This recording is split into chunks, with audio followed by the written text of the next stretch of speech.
Bonjour à tous, j'espère que vous allez bien. Donc voilà cette petite vidéo pour vous expliquer le projet Mystère en Occitanie. Désolé, je suis un peu enrhumé. Le projet Mystère en Occitanie est simple. Je vais suivre une équipe en particulier, les clés du mystère, qui sont des enquêteurs dans le paranormal. Déjà parce que Nico est mon ami et que voilà, il m'a demandé de participer au projet. Déjà d'un, comme il me dit, un matériel prise de son, t'es au top. Donc c'est vrai que ça permet d'avoir un peu plus de données et d'essayer de comprendre ce phénomène-là. Donc voilà pourquoi déjà le mot mystère et le mot projet. Donc c'est un projet que Nico m'a amené, donc gros projet vidéo. Mystère, ben vous l'avez compris par rapport à la page de Nico, les clés du mystère.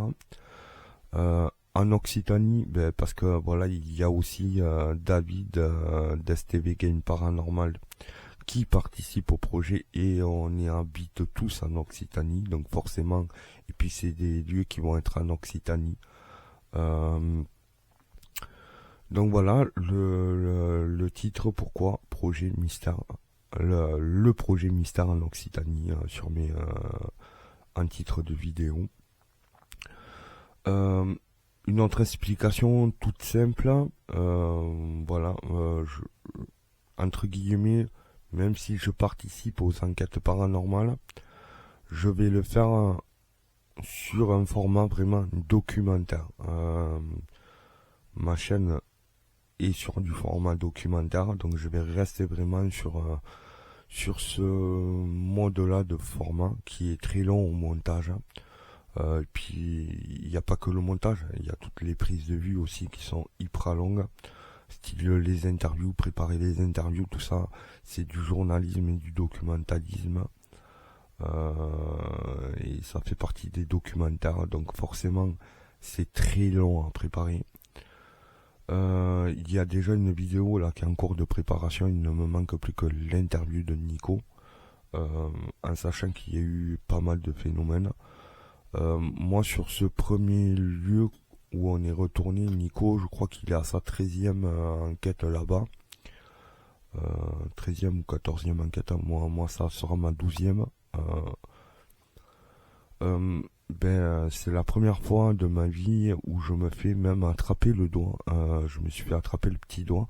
Ça m'a tiré tellement fort que j'en ai perdu l'équilibre à me tirer même jusque dans une autre pièce. Donc voilà, j'ai pas d'explication du pourquoi, du comment. Faut vraiment que j'espère à ce moment-là que j'avais vraiment l'enregistrement numérique d'enclencher, parce que je me dis que peut-être j'aurai un PVE qui me dira pourquoi ça m'a attrapé le doigt.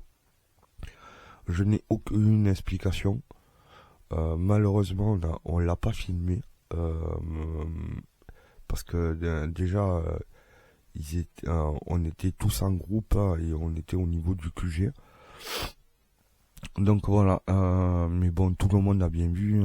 Déjà, comme Nico il dit, il réagit. C'est la première fois où je réagis comme ça. J'ai eu le trouillomètre à zéro, mais ça surprend tellement que je suis arrivé à un point où j'ai fini à l'autre bout de la pièce. Ouais, on va dire pas une crise de panique, mais pas loin. Voilà, c'est très compliqué. Nico pourra vous l'expliquer, David pourra vous l'expliquer. Voilà, c'est voilà. Après, les questions qui font que me poser, est-ce que c'était chaud, est-ce que c'était froid? Alors, moi, je vais vous dire franchement, c'était ni chaud ni froid. C'est pas un insecte qui m'a touché puisque ça m'a tiré, j'en ai perdu l'équilibre. Mais même encore à l'heure de cette vidéo, j'ai encore cette sensation qu'on me tire encore le petit doigt. Alors, on pourrait dire un enfant, on pourrait dire pas mal de choses. Je suis incapable de vous dire ce que c'est, puisque ça n'a pas été filmé. C'est vrai que j'avais la main le long du corps, donc je pourrais me dire, ouais, c'est un enfant. voilà, je sais pas, j'ai pas d'explication, je peux pas vous l'expliquer.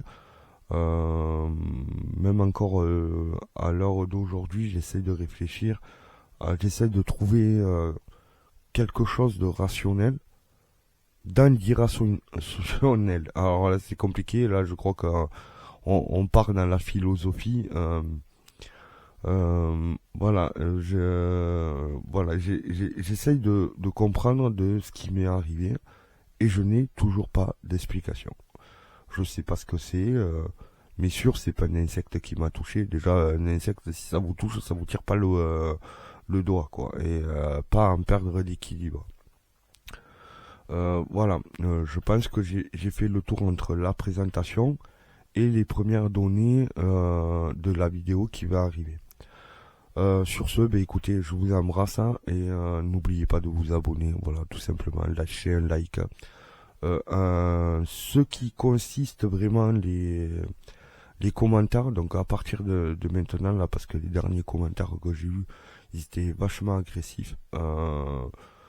Donc voilà, donc à partir de maintenant, je vais lire tous vos commentaires. Du moment où c'est agressif, presque insultant, voilà, ben faudra se dire que ben, vous serez bloqué, signalé, et votre commentaire forcément n'apparaîtra pas. Voilà, je veux que des personnes qui soient courtois.